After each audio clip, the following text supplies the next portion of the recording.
या करा बदो या करस्ते तू चाहो न पुछा तू चाहो न लछा पर तोखा एकड़ी गाल पुछा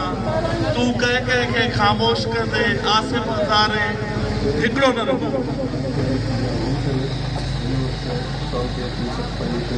असांजो दोस्त असांजो बा पीटीआई जो कारकुन पीटीआई जो अगवान पीटीआई जो सिदाबाद में बुनियाद लॻल दोस्तन मां हिकु आसिफ काठियो पोयनि 15-17 सालनि खां जेके पीटीआई जे प्लेटफॉर्म तां तकलीफ़ूं सूर दुख बर्दाश्त कया आहिनि उन्हनि दुखनि उन्हनि सूरनि उन्हनि तकलीफ़ुनि हिनखे बचाए पको करे छॾियो आहे उन्हनि तकलीफ़ुनि बचाए हिनखे अहिड़ो पको कयो आहे को बि वॾेरो कंहिं बि वॾेरे जो वंगारू कंहिं बि वॾेरे जो वाठो कंहिं बि वॾेरे जो गुंडो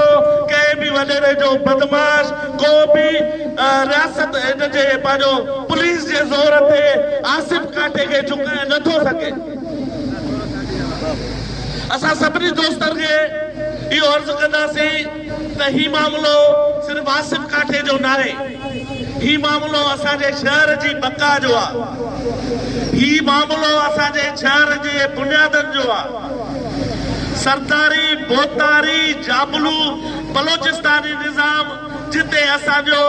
सिंध जा ज़िला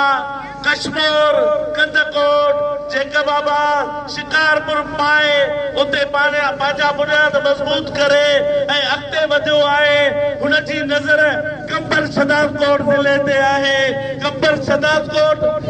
दार कराइण जो मक़सद ई इहो हुयो त असां पंहिंजी रियासत क़ाइमु करे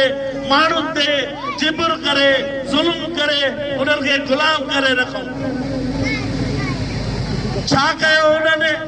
माना ही पंहिंजो ज़िले जी जिदोजहद जे नाले ते 4 माण्हू शहीद कराया